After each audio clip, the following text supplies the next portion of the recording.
전형 준비 노하우. 한국외국어대학교 랭귀지 앤 디플로머시 학부 21학번 1. 성공적인 고등학생 생활 보내기. 안녕하세요. 올해 한국외대 LD학부에 진학한 신입생입니다. 다양한 대입 전형 중에서 저는 학생부 종합 전형을 준비해 왔었기에 여러분들에게 이에 대한 노하우를 공유해 보려 합니다. 1. 희망학과 정하기. 사실 꿈은 정하라고 강요하면 안 되는 것이 맞습니다. 하지만 학생부 종합 전형으로 대학을 진학하기 위해서는 어느 정도의 진로 방향을 정해놓는 것이 유리하다고 생각합니다. 학교에서 공부해 나가며 직간접적 경험을 쌓고 본인이 정말로 흥미를 느끼는 분야가 무엇인지 스스로 알아가는 것을 추천해 드립니다. 2. 학생부 종합 전형 준비 노하우. 이후의 글은 제 사례일 뿐이니 맹목적으로 받아들이기보다는 참고만 하셔서 본인만의 이야기를 만드는 데에 도움이 되면 좋겠습니다. 수상. 저는 1학년 때까지는 정확한 진로가 정해지지 않아서 대회에 두루두루 참가할 수 있도록 했어요.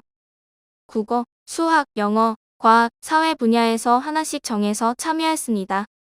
대회에서 수상하기 위해 가장 중요한 것은 제대로 준비하는 것이라고 생각해요.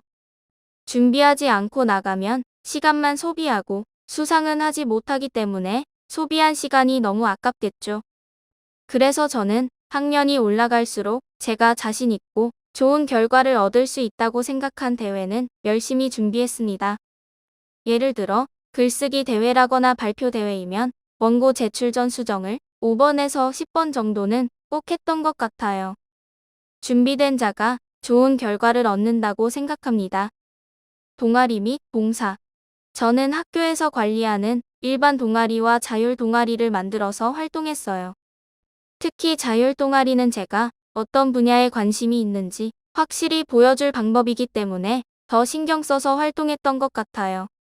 저는 2학년 때 했던 자율 동아리 활동을 더 심화해서 3학년으로 이어갔습니다. 2학년 때는 모의 UN 동아리를 만들어서 세계적 문제에 대해 논의를 하였습니다. 이 과정에서 공식적인 기구 외에 비정부 기구는 왜 있는지, 무슨 목적이 있는지, 어떤 차이점이 있는지 등이 궁금해져 3학년 때는 비정부 기구 탐구 동아리를 만들었어요. 친구들과 현재 필요한 비정부 기구는 무엇일지 토의하며 생각의 폭을 더 넓혀갈 수 있었던 것 같아요. 이렇게 하면 학년 간의 연계도 충분히 되고 내가 이 분야에 밀도 있는 시간을 투자했다는 것을 보여줄 수 있었던 것 같아요. 실제로 저는 자기소개서에 동아리 활동을 가장 많이 기재했답니다. 또한 동아리는 학우들과 함께 진행하는 활동이기 때문에 교우관계의 원만함도 드러난다고 생각해요. 동아리 활동 과정에서 자신의 역할이 무엇이었고 갈등이 있을 때 어떻게 해결했는지 등 이러한 요소 하나하나가 자신을 보여줄 수 있는 수단이기 때문에 신경을 써서 진행해야 한다고 생각합니다. 봉사는 양보다는 질이라고 생각해요. 물론 양이 너무 적어도 안 되겠지만 본인이 진실한 마음으로 봉사를 해나갔다는 것을 어필할 수 있으면 그것으로 충분하다고 생각합니다. 세트. 개인적으로 자율활동과 함께 학종의 꽃이라고 생각합니다. 성적만으로 드러나지 않는 본인만의 관심사, 지적 호기심, 탐구 능력 등을 가장 잘 보여줄 수 있다고 생각해요. 저는 내가 이러이러한 관심사를 가지고 있고 특정 과목에서 어떠한 궁금한 점이 생겨서 이런 탐구를 하였고 이런 결과가 나왔다. 이 과정에서 나는 이만큼 성장했다. 를 세특에 담아내려고 노력했습니다. 선생님께서 작성해 주신 생기부 예시를 보여드리겠습니다. 사회문화 분야의 글 읽기 수업 후 사회문제 탐구 활동으로 이념의 대립을 주제로 보고서를 작성하고 학급 대표로 발표함. 사회주의, 공산주의, 자유주의의 등장 배경과 주요 내용을 정리하고 2차 세계대전 이후 냉전 체제로의 전개 및 완화 과정을 통해 국제 질서의 변화 양상을 서술함. 이념과 정치, 경제의 밀접한 관계와 영향력에 대한 통찰력이 돋보이며 급변하고 있는 국제 정세에 대한 이해도가 우수함. 수업 교재에 있는 고통의 특성을 소재로 한 지문에서 고통받는 사람의 입장에서 쓰인 공감하다와 고통의 정치의 입장에서 쓰인 동정의 차이에 궁금증을 느껴 국어사전과 영어사전을 이용하여 그 의미를 조사하여 발표함. 두 단어 사이의 실천적 적용 차원에서의 차이점을 알아내고 자신의 생각을 정리하여 학급 친구들에게 의미를 깨우쳐줌. 더불어 들어가서 느낀다라는 의미를 함축하고 있는 공감의 중요성을 역설함. 인간에게 있어서 정치와 외교 분야에 있어서 공감의 의미를 탐색하며 고통받는 사람들을 위해 실질적으로 우리에게 필요한 덕목이 무엇일지 고민하는 과정에서 이 발표를 통해 고통받는 사람에 공감하고 섬기는 자세라고 결론을 내림. 이러한 예시처럼 본인만의 세특이 담기도록 수업 시간에 많은 참여를 하는 것과 선생님과의 교류가 무엇보다 중요하다고 생각합니다. 자율, 진로 활동. 저는 세특 이외에 자율 활동과 진로 활동 칸도 최대한 채우려고 했어요. 특히 진로 활동 같은 경우는 자기 관심사를 더 드러낼 수 있는 부분이기 때문에 꼭 챙기는 것을 추천합니다.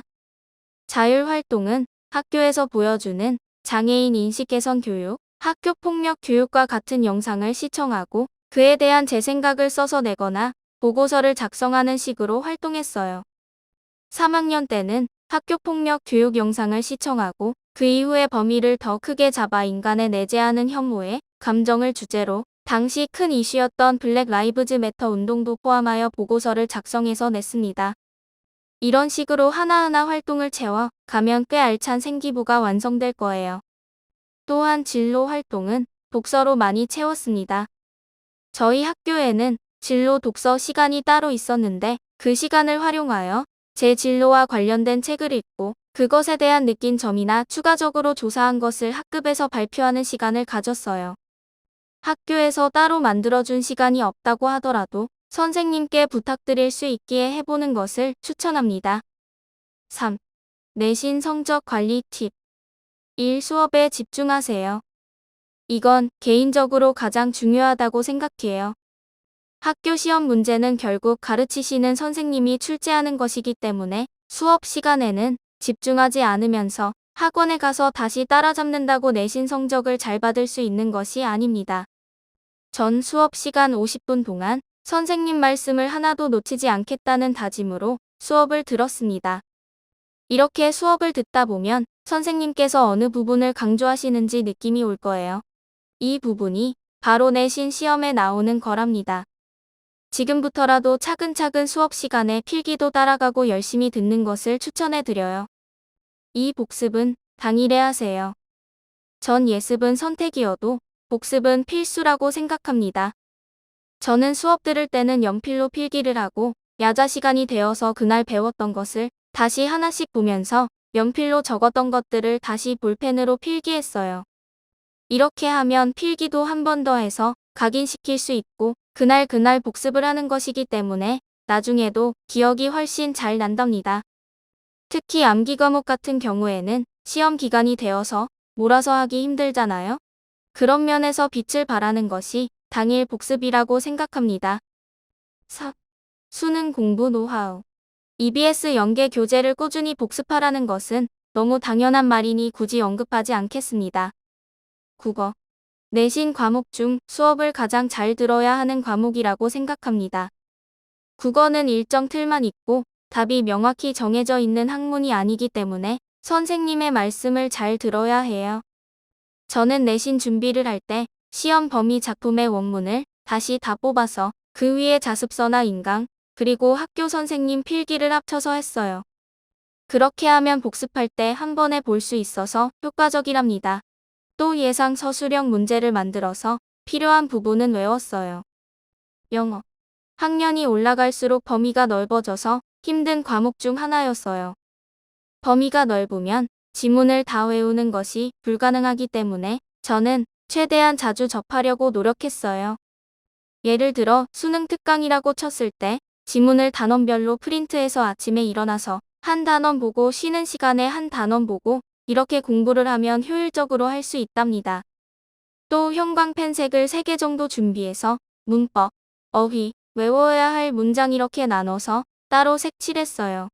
나중에 복습할 때 효과가 매우 좋답니다. 수학. 수학은 예습이 중요하다고 생각해요. 아무래도 단기간에 따라잡기 힘든 과목이기 때문에 그만큼 노력이 더 필요하다고 생각합니다. 저는 학교에서 따로 부교재를 사용했기 때문에 내신에서는 부교재를 집중 공략했어요. 사실 많은 학생이 수학은 부교재를 신경 쓰지 않는 경우가 많은데 그래도 내신 시험이기 때문에 저는 부교재를 3번 이상 회독하는 걸 추천합니다. 또한 문제를 풀 때 풀이를 외우는 방법도 좋지만 이후의 수능을 위해서 이 방법은 내신 공부에 한정되어야 한다고 생각해요. 수능에서는 사고를 많이 필요로 하기 때문에 내신은 내신, 수능은 수능 따로 생각하는 것이 좋습니다. 사회탐구. 암기 과목 특성상 정말 교과서 귀퉁이에 있는 것 하나하나 외우는 것이 시험을 위해서 효율적이에요. 그리고 사회탐구 과목 역시 예상 서술형 문제를 만드는 것이 좋습니다. 제가 내신으로 시험을 쳤던 생활과 윤리, 사회문화로 예시를 들자면 학자마다 의견이 대립되는 부분이나 사회문화에서 실험 방법의 순서 등은 서술형으로 정말 문제 내기 좋으니 외워두는 것을 추천합니다. 2. 대입 정복부터 어디가 활용법. 대입 정복부터 어디가에서는 수험생들을 위한 많은 정보가 제공되고 있습니다. 저 역시 혼자서 수험 생활을 하면서 어디 물어볼 곳이 마땅치 않아 고민을 많이 했었는데 어디가는 이러한 고민들을 해결하는 데 많은 도움이 되었습니다. 여러분도 어디가를 적극 활용하시면 입시와 관련된 많은 고민을 해결할 수 있을 거예요. 진로정보 메뉴를 통하여 본인의 관심사를 깨우치고 대학학과 전형 메뉴를 통해 본인의 관심사에 맞는 학과는 어떤 것이 있는지, 또 현재의 나는 어떤 대학에 갈 수 있으며 어느 전형이 가장 잘 맞는지를 확인할 수 있습니다. 단계별로 되어 있기 때문에 어렵지 않게 접근하실 수 있을 거라고 생각해요. 저는 성적 분석 메뉴를 잘 활용했습니다.